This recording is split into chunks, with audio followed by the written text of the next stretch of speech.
Assalamualaikum warahmatullahi wabarakatuh. Kembali lagi di AF19 channel yang membahas tentang informasi dan trik-trik mengerjakan soal-soal P3K. Nah, kali ini ada trik cepat menemukan kata kunci soal P3K. Sebelum melanjutkan ke soal-soalnya, yang baru pertama kali menemukan channel ini, alangkah lebih baiknya tekan tombol subscribe dan aktifkan loncengnya agar saya semakin bersemangat untuk update soal-soal P3K. Terima kasih, langsung saja ke soal nomor 1. Terdapat himbauan dan ajakan pemerintah kepada masyarakat, terutama aparatur sipil negara, untuk mengurangi pemanasan global akibat dari efek gas rumah kaca yang sudah terjadi hampir di seluruh belahan dunia. Kontribusi yang dapat Anda lakukan untuk mendukung program pemerintah tersebut sebagai seorang ASN yang setiap harinya berangkat bekerja adalah: apakah yang A. menanam pekarangan rumah dengan pohon-pohon hijau, yang B. menggunakan transportasi umum untuk bepergian, yang C. mematikan peralatan listrik yang tidak penting, atau yang D. membuang sampah pada tempatnya dan membatasi limbah plastik. Jadi kata kuncinya di sini adalah sebagai seorang ASN yang setiap harinya berangkat bekerja. Nah, jadi jawabannya harus berkaitan dengan berangkat bekerja. Untuk mengurangi pemanasan global, seharusnya kita mengurangi dampaknya dengan cara tidak menggunakan kendaraan pribadi. Karena kendaraan pribadi itu dapat mengakibatkan polusi udara yang semakin parah. Misalkan sekarang banyak yang membawa mobil ke sekolah, banyak yang membawa sepeda motor. Alangkah baiknya jika ada kendaraan umum, kita menggunakan kendaraan umum saja. Sehingga jawaban yang paling tepat di sini adalah yang B, menggunakan transportasi umum untuk bepergian. Soal selanjutnya, Bu Mila adalah wakil pimpinan di kantor. Pada saat pimpinan puncak sedang sibuk, sedang tidak berada di tempat, dan mungkin akan berada di luar kota berhari-hari, padahal perusahaan memerlukan keputusan.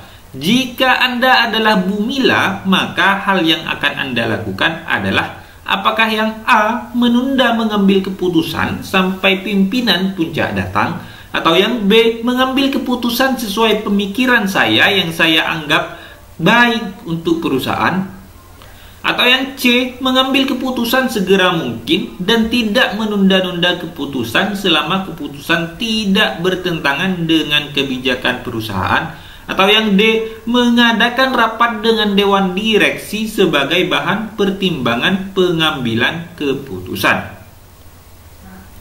Ada yang menggunakan kata segera, jadi keputusannya itu dibutuhkan segera. Namun pada pernyataan ini tidak.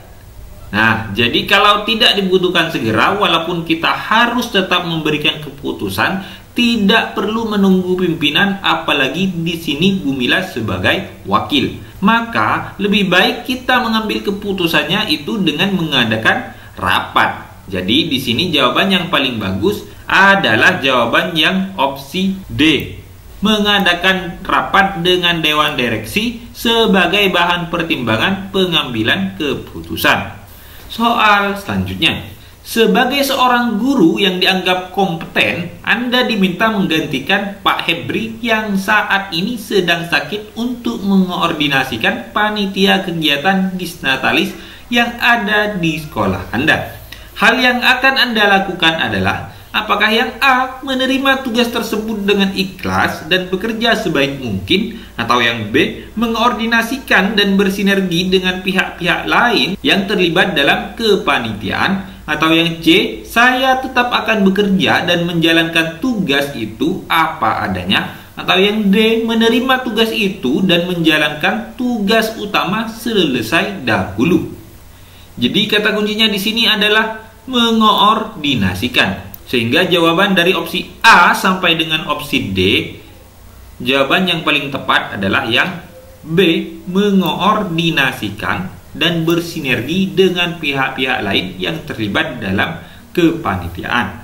Soal selanjutnya, kita ketahui bersama bahwa situasi pandemi mengubah seluruh sistem kerja yang ada di kantor. Salah satu bentuk perubahannya adalah bekerja dari rumah dan penggunaan aplikasi-aplikasi yang terkadang Anda merasa awam dalam menggunakannya. Hal yang akan Anda lakukan adalah apakah yang A. mencari tahu dan mempelajari aplikasi tersebut segera secara maksimal agar dapat bekerja dari rumah, atau yang B. meminta bantuan teman sekantor yang lebih mengerti tentang pengoperasian sistem aplikasi tersebut agar kinerja Anda saat bekerja di rumah dapat maksimal, atau yang C. menanyakan kepada teman sekantor dan memintanya untuk menggunakan aplikasi tersebut, atau yang D. meminta waktu sedikit kepada atasan untuk mempelajarinya terlebih dahulu. Nah, dari opsi A sampai dengan opsi D, jawaban yang paling tepat di sini adalah opsi yang A. Karena opsi yang A ini kita masih berusaha sendiri terlebih dahulu, tidak dikatakan bahwa misalnya kita sudah senior. Jadi, kesusahan untuk belajar di sini dikatakan bahwa merasa awam. Jadi, jawaban yang paling tepat di sini adalah yang A. Mencari tahu dan mempelajari aplikasi tersebut segera secara maksimal agar dapat bekerja di rumah. Soal selanjutnya, Anda sedang mengemudi dan melihat sebuah truk berjalan berkelok-kelok dengan berbahaya di sepanjang jalan.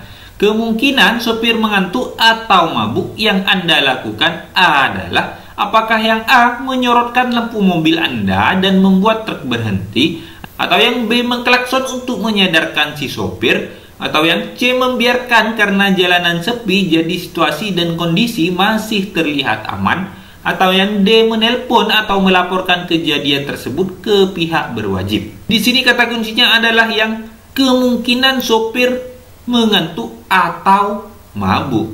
Sehingga jawaban yang paling tepat di sini adalah menelpon atau melaporkan kejadian tersebut ke pihak berwajib. Soal selanjutnya, di unit kerja Anda seringkali ada pegawai yang begitu absen langsung pergi makan pagi keluar, sedangkan jam kantor sudah mulai di menit pertama. Di samping itu, atasan Anda juga melakukan hal yang sama sehingga unit tempat Anda bekerja menjadi kosong di jam-jam tertentu. Biasanya mereka akan kembali setelah 30 menit jam kantor berjalan. Suatu ketika, atasan Anda mengajak pergi keluar untuk sarapan bersama. Yang akan Anda lakukan adalah, apakah yang A. menerima ajakan atasan untuk menjaga menghormati dan perasaannya, atau yang B. mengatakan maaf karena Anda sudah sarapan, atau yang C. menyesuaikan diri dengan ketentuan yang sudah ditetapkan kantor saya, atau yang D. melakukan sarapan sebelum jam kerja kantor dan kembali sebelum jam kantor beroperasi. Jadi di sini dari opsi A sampai dengan opsi D, yang paling tepat adalah yang opsi D.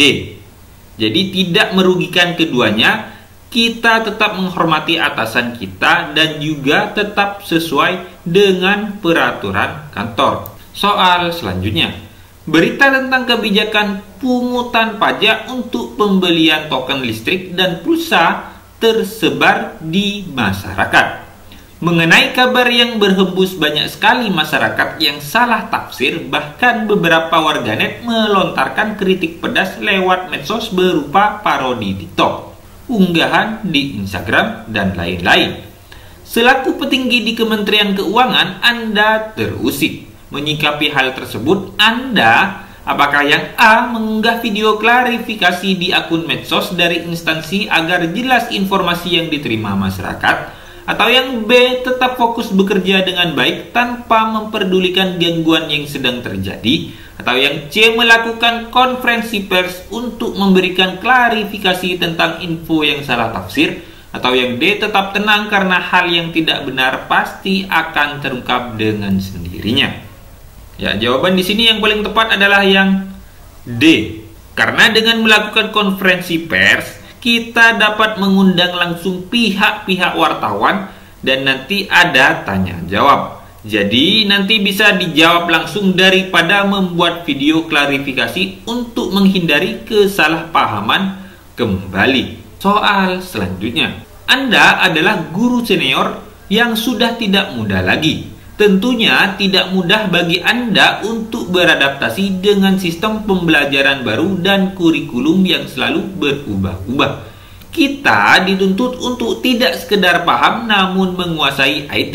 Apa yang akan Anda lakukan? Apakah yang A, Anda akan mengikuti pelatihan IT, atau yang B, segera membuat konten video pembelajaran sesuai kemampuan Anda, atau yang C, memperbaiki kualitas pembelajaran di kelas, atau yang D, tidak takut untuk berkreasi. Jadi di sini kata kuncinya adalah guru senior yang sudah tidak muda lagi, jadi agak kesulitan untuk mempelajari IT. Jika kita merasa kesulitan, maka kita harus melakukan upaya-upaya untuk membantu kita mempelajari IT dengan mudah dan dengan cepat. Jadi opsi yang paling tepat di sini adalah opsi yang A. Anda akan mengikuti pelatihan IT. Soal selanjutnya. Sebagai seorang calon ASN, kita dituntut untuk cermat dalam bermedia sosial. Di era milenial sekarang ini, marak berita dengan informasi hoax di medsos yang disebarkan oleh orang-orang yang tidak bertanggung jawab dan membuat banyak orang mudah terprovokasi dan berdebat kusir. Bagaimana sikap kita menghadapi hal tersebut? Apakah yang A, membatasi penggunaan medsos yang penting-penting saja, atau yang B, mengenali sumber berita akurat atau tidaknya, atau yang C, mengenali dari judul berita terkadang terkesan provokatif, atau yang D, membaca keseluruhan informasi secara lengkap. Nah, jadi setelah kita membaca suatu berita dan kita ragu ini beritanya benar atau tidak, nah kita harus mengenali sumber berita itu akurat atau tidak. Jika beritanya akurat berarti beritanya benar. Jadi kita harus telusuri dan dibaca terlebih dahulu. Sehingga jawaban di sini yang paling tepat adalah yang B, mengenali sumber berita akurat atau tidaknya. Nah, itulah soal-soal yang ada di P3K tahap yang pertama dan tahap yang kedua. Semangat terus. Wassalamualaikum warahmatullahi wabarakatuh.